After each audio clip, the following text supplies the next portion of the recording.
ibadah sekolah minggu pada hari ini. Adik-adik sudah siap memuji dan memuliakan nama Tuhan? Oke, adik-adik bersikap yang baik ya. Kita akan berdoa terlebih dahulu sebelum kita memulai ibadah hari ini. Kita berdoa bersama ya. Kita lipat tangan, kita tutup mata kita. Tuhan Yesus, terima kasih atas anugerah Tuhan yang telah Engkau berikan. Ya Tuhan, kami akan memulai ibadah sekolah minggu pada hari ini. Tuhan pimpin kami, Tuhan berkati kami, bimbing kami untuk memuji dan memuliakan nama Engkau. Terima kasih Tuhan Yesus, berkati kakak-kakak dan guru-guru sekolah minggu yang melayani pada hari ini. Terima kasih Tuhan, kami siap untuk memuji nama-Mu. Haleluya, amin. Oke, adik-adik tahu nggak, Tuhan Yesus itu baik loh. Setiap hari Tuhan memberikan kita anugerahnya. Kita diberi kesehatan, kita diberi keselamatan, kita diberikan hidup, dan itu selalu setiap hari Tuhan berikan pada kita. Oleh sebab itu, kita harus memuji Tuhan dengan semangat sebagai ucapan rasa syukur kita. Oke, kita pujikan lagu ini bersama-sama ya. Yuk kita semua bangkit berdiri di tempatnya masing-masing. Kita pujikan lagu ini dengan semangat. Oke?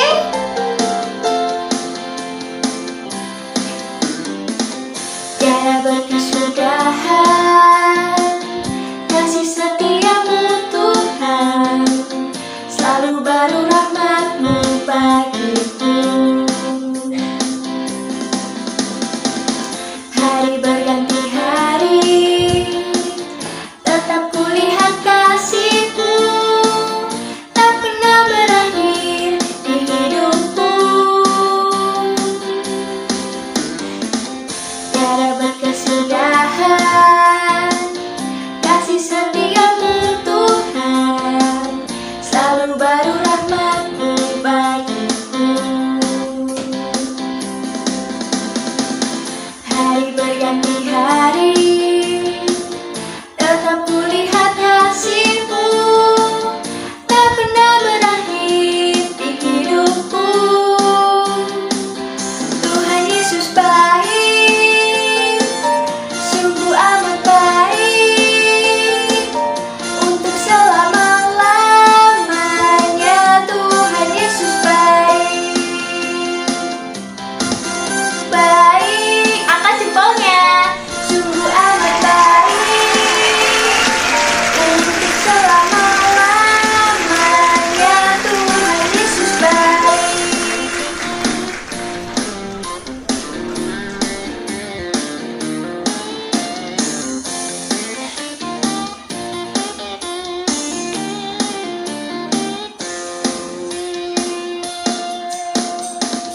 Tiada berkesudahan kasih setiamu Tuhan, selalu baru rahmat-Mu bagiku. Hari berganti hari, tetap kulihat kasih-Mu, tak pernah berakhir di hidupku.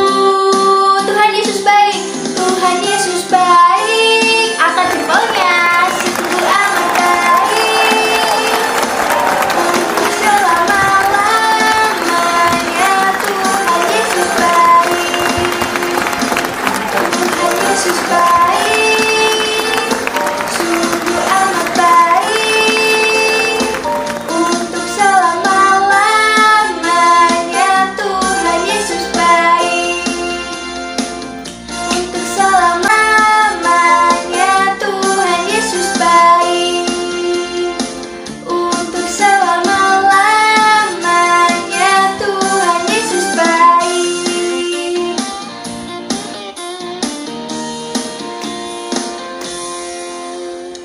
Bener adik-adik, Tuhan Yesus itu baik dan Tuhan Yesus itu penolong kita satu-satunya. Yuk adik-adik tetap semangat ya untuk memuji Tuhan. Kita pujikan lagu ini bersama-sama, oke? Yesus itulah satu-satunya penolongku yang sungguh. Ia berjanji akan kembali angkat kita semua. Oh, haleluya.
Puji nama Tuhan, adik-adik kita semua sudah memuji dan memuliakan nama Tuhan dengan semangat. Nah, saat ini waktunya kita akan mendengarkan firman Tuhan. Kita beri sikap yang baik kepada Tuhan. Kita siapkan hati kita untuk dengar-dengaran firman Tuhan. Mari adik-adik kita pujikan lagu ini, firman Tuhan ku dengar dengan segenap hati kita. Adik-adik yang ada di rumah boleh duduk di tempatnya masing-masing dengan manis. Kita akan menyembah Tuhan dan mendengarkan firman Tuhan.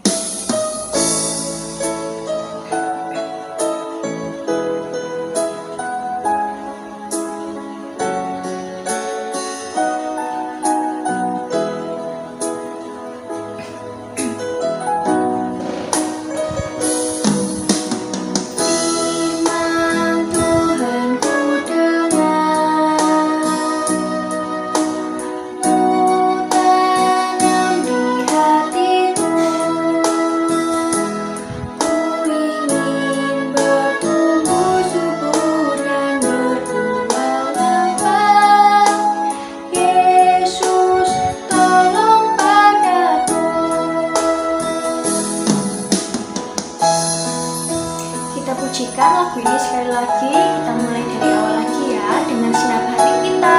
Kita benar-benar siapkan hati kita sepenuhnya pada Tuhan.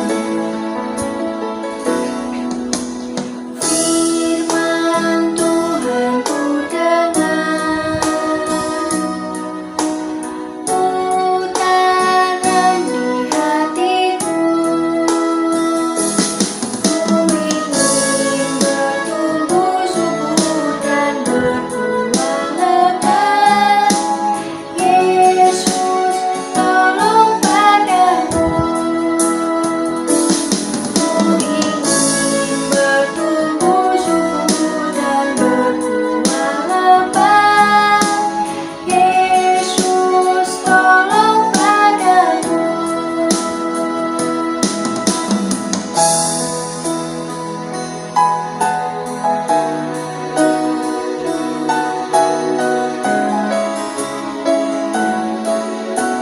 Adik-adik yang ada di rumah, ayo kita berikan sikap yang baik pada Tuhan. Mari kita berdoa bersama-sama. Tuhan Yesus, terima kasih atas anugerah-Mu Tuhan. Kami telah memuji dan memuliakan nama-Mu. Ya Bapa, sebentar kami akan mendengarkan firman-Mu. Engkau berkati kami, beri kami telinga untuk dengar-dengaran dan fokus Tuhan pada apa yang disampaikan guru nanti Tuhan. Tuhan, Engkau juga berkati guru nanti yang akan memberitakan firman-Mu. Biarlah Engkau berkati, Engkau yang campur tangan Tuhan untuk memberitakan firman-Mu Tuhan.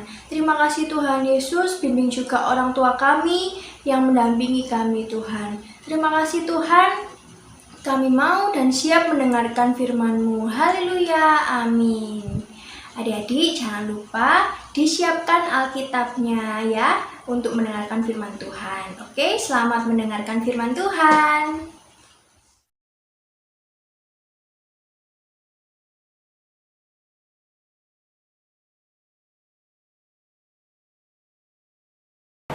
Shalom adik-adik, apa kabar? Kakak harap kalian semua dalam keadaan yang baik ya. Sudah siap untuk mendengarkan cerita firman Tuhan? Nah, sebelum kita mendengarkan cerita firman Tuhan, sebelum kakak menyampaikannya, sebelumnya kakak punya satu cuplikan video. Ini hanyalah contoh ya adik-adik. Video ini hanyalah ilustrasi yang bisa kita saksikan bersama-sama nanti. Oke? Selamat menyaksikan.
Nah adik-adik, tadi kita sudah menyaksikan satu cuplikan video contoh seorang anak yang tidak mau mengikuti ibadah online karena menurutnya ibadah online itu nggak asik, karena nggak bisa ketemu sama teman-teman, nggak bisa ibadah secara langsung.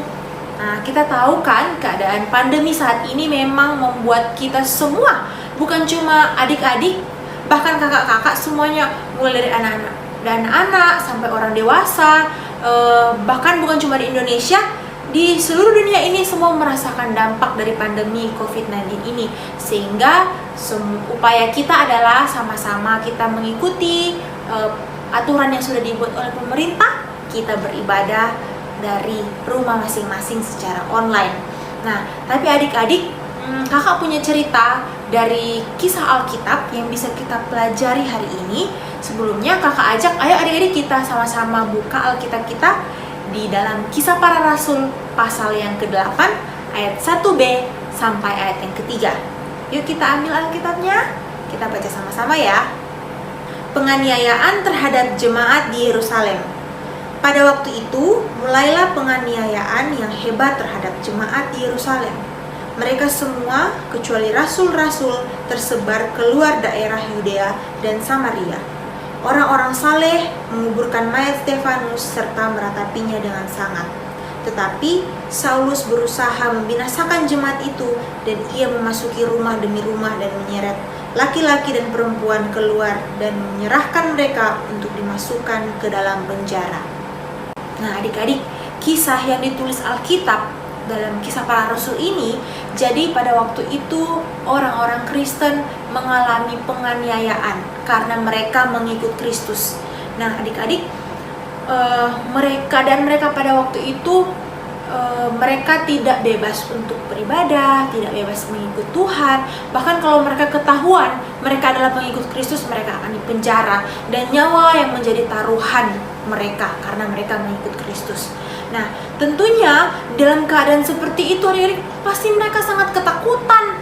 Mereka takut, mereka tidak bisa beribadah. Padahal mereka punya kerinduan untuk beribadah, mereka punya kerinduan sama Tuhan. Tapi keadaannya tidak memungkinkan karena mereka akan dibinasakan, akan dibantai orang-orang yang tidak menyukai para pengikut Kristus. Nah, kakak juga pernah mendengar adik-adik ada kesaksian di orang-orang Kristen di China pernah mengalami yang namanya kesusahan untuk beribadah. Padahal mereka sangat rindu untuk beribadah, tapi mereka tidak bisa beribadah dengan bebasnya. Kalau mereka beribadah, mereka itu sembunyi-sembunyi. Bahkan Alkitab itu sangat berharga buat mereka. Tidak semua orang bisa punya Alkitab. Coba adik-adik di rumah pasti punya Alkitab kan? Nah, tapi orang-orang Kristen saat itu tidak semuanya punya Alkitab. Dan keadaan mereka untuk beribadah kepada Tuhan itu sangat susah. Nah, sekarang kita yang hidup di masa modern ini, kita seharusnya sangat-sangat bersyukur. Nah, meskipun kita beribadah secara online, tetapi keadaan kita saat ini jauh lebih baik adik-adik daripada keadaan orang-orang Kristen pada zaman dulu, yang dimana mereka tidak bebas untuk beribadah, mereka tidak bebas untuk percaya sama Tuhan. Jadi mereka tidak disukai oleh para orang-orang yang membenci Kristus. Nah, kita bersyukur kalau sekarang kita masih bisa dengan bebasnya beribadah adik-adik. Nah, dulu sebelum pandemi kita bisa ke gereja, kita bisa ketemu teman-teman untuk beribadah kan? Sungguh kita bisa bebas untuk beribadah dan kita bersyukur. Nah, sekarang kondisinya lagi pandemi, memang kita terbatas. Tapi hal itu tidak boleh membuat semangat kita patah, semangat kita luntur untuk beribadah kepada Tuhan. Kenapa sih kita harus beribadah? Nah, kita harus beribadah karena beribadah adalah perintahnya Tuhan. Coba kita buka dulu Alkitab kita lagi ya. Kita buka dalam Keluaran pasal 23 ayat 25 sampai 26. Keluaran 23 ayat 25 sampai 26. Tetapi kamu harus beribadah kepada Tuhan Allahmu, maka Ia akan memberkati roti makananmu dan air minumanmu, dan aku akan menjauhkan penyakit dari tengah-tengahmu. Tidak akan ada di negerimu perempuan yang keguguran atau mandul. Aku akan menggenapkan tahun umurmu. Nah adik-adik, jadi beribadah adalah perintah Tuhan. di 10 hukum Allah juga dituliskan, ingatlah dan kuduskanlah hari Sabat. Nah, berarti beribadah itu sangat penting. Sebagai orang Kristen, kita sebagai anak-anak Tuhan, kita wajib untuk beribadah kepada Tuhan. Ya, beribadah juga adalah rasa syukur kita sama Tuhan, karena Tuhan Yesus sudah terlalu dan teramat baik dalam kehidupan kita. Mulai dari bangun pagi sampai mau tidur lagi, Tuhan Yesus menyertai kita. Ketika kita sakit, siapa yang sembuhkan? Tuhan Yesus. Tuhan Yesus memakai apa saja, entah dari obat-obatan, entah dari dokter, atau Tuhan Yesus menjamah langsung kita, menyembuhkan sakit penyakit yang kita alami. Ketika kita sedih, Tuhan Yesus memberikan penghiburan kepada kita. Penyertaan Tuhan sungguh terlalu luar biasa adik-adik, sehingga kita memang harus beribadah sama Tuhan sebagai rasa syukur kita, ucapan syukur kita, terima kasih kita sama Tuhan karena Tuhan Yesus sudah baik dalam kehidupan kita. Nah, kita juga harus beribadah karena Tuhan ingin melihat kesetiaan kita. Nah, kalau dulu kan kita beribadah live kan, kita ketemu teman-teman kita, mungkin kita bisa beribadah karena disuruh orang tua. Nah, tapi kali ini karena ibadahnya online, dari situ Tuhan menilai kita. Siapa nih anak-anakku yang setia beribadah kepada Tuhan, yang kalau tidak dilihat orang lain tetapi dia tetap setia beribadah. Nah, Tuhan melihat kesetiaan kita adik-adik, dan ada upah bagi setiap orang-orang yang setia kepada Tuhan. Jadi, hari ini kita mau belajar ya, melalui kehidupan orang-orang Kristen di Yerusalem, itu kita melihat contoh dan kita bersyukur bahwa keadaan kita saat ini jauh lebih baik dari yang mereka alami. Banyak adik-adik orang-orang Kristen, orang-orang pengikut Kristus yang mati karena mereka mengikut Kristus. Sungguh sangat miris. Tetapi kalau sekarang kita masih bisa bebas, itu semua karena kemurahan Tuhan, semua karena kebaikan Tuhan. Jadi, rasa terima kasih kita adalah dengan kita beribadah kepada Tuhan, kita berdoa sama Tuhan, kita memuji Tuhan. Itu adalah rasa syukur kita kepada Tuhan. Nah, jadi sama-sama kita belajar ya. Nah, ini kan ibadah online kan gak susah kan adik-adik. Kita tinggal setel gadget kita. Kalau yang pakai laptop, silahkan setel laptopnya, HP-nya. Tinggal kita putar di YouTube. Kita duduk, berpakaian yang rapi dan mengikuti ibadah. Ibadahnya pun tidak yang sejam, 2 jam, paling 20-30 menit. Tidak lama adik-adik. Kalau adik-adik tidak mau beribadah karena lebih asik main game, tidak lama kok. Adik-adik bisa beribadah dulu, terus kita lanjut lagi bermain atau melakukan aktivitas yang lain. Yang penting jangan sampai lupa untuk beribadah sama Tuhan. Oke? Sama-sama kita belajar ya. Ayo kita berdoa. Terima kasih Tuhan Yesus, pada saat ini kami belajar Tuhan untuk senantiasa setia beribadah kepada Tuhan. Kami bersyukur untuk kemurahan Tuhan dalam kehidupan kami, dan itu menjadi dengan beribadah kami menaikkan syukur kami di hadapan Tuhan. Terima kasih Tuhan Yesus, berkati setiap kami, anak-anak sekolah minggu, juga orang tua kami, opa, oma, kakak-kakak, adik-adik kami. Tuhan kamu berkati semuanya. Juga kakak-kakak guru sekolah minggu yang sudah melayani hari ini, Tuhan memberkati. Terima kasih Tuhan Yesus. Segala pujian, syukur, hormat kami kembalikan hanya bagi nama Tuhan. Dalam nama Tuhan Yesus Kristus. Haleluya. Amin. Oke, sebelumnya kakak mau kasih ayat hafalan dulu. Sebelum kita mengakhiri, kakak mau kasih ayat hafalan dulu buat adik-adik. Ayo dibuka Alkitabnya. Kita baca lagi ayat kita yang tadi dalam Keluaran pasal yang ke-23 ayat 25. Keluaran 23 ayat 25. Tetapi kamu harus beribadah kepada Tuhan Allahmu, maka Ia akan memberkati roti makananmu dan air minumanmu, dan aku akan menjauhkan penyakit dari tengah-tengahmu. Yuk adik-adik, bisa ya nanti dihafalkan di rumah. Selamat berjumpa kembali. Tuhan Yesus memberkati. Shalom.